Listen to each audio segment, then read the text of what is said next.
orang kafir lah. Kadang-kadang tengok dia mati senang aja. Kan? Tengok macam mati dalam drama. Tengok, mati je.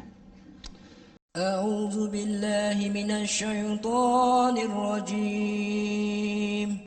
Ali pernah menyanjung Umar semasa dia masih bergelut dengan sakaratul maut. Aku masih ingat sabda Rasulullah sallallahu alaihi wasallam. Aku pergi bersama Abu Bakar dan Umar. Aku keluar bersama Abu Bakar dan Umar.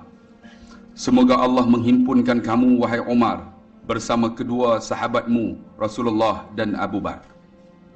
Di saat ketika Sayyidina Umar Al-Khattab menghadapi saat kematian. Umar menyahut. Apa kata Umar? Cukuplah. Semoga aku selamat dalam menghadapi ujian ini. Hanya itulah harapanku selama ini. Kita kena ingat, mati ini ialah satu ujian bagi kita.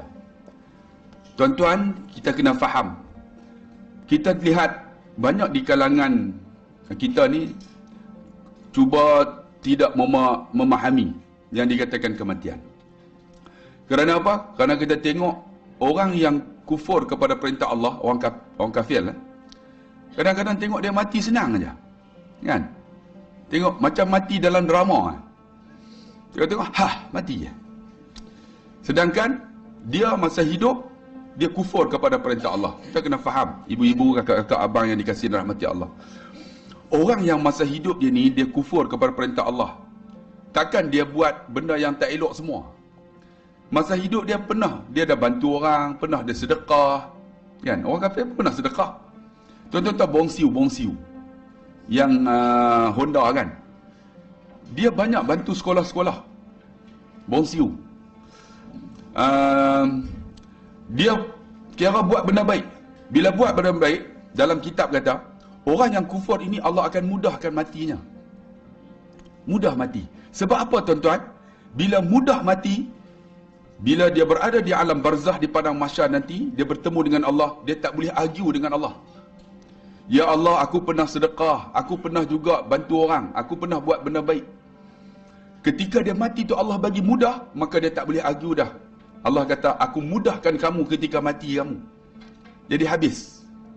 Tapi bagi kita yang Islam ini, ada di kalangan kita nampak susah mati. Sedangkan masa hidup dia baca Quran.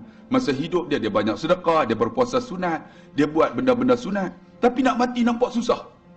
Sebab apa tuan-tuan? Bila nampak susah bagi mati orang yang beriman ni, Allah nak gugurkan dosa-dosa yang kecil yang pernah dia buat. Mungkin masa hidup dia adalah dosa-dosa dia mengumpat ke, benda-benda yang dia pernah buat dosa. Ketika mati tu susah, nak gugur bagi habis.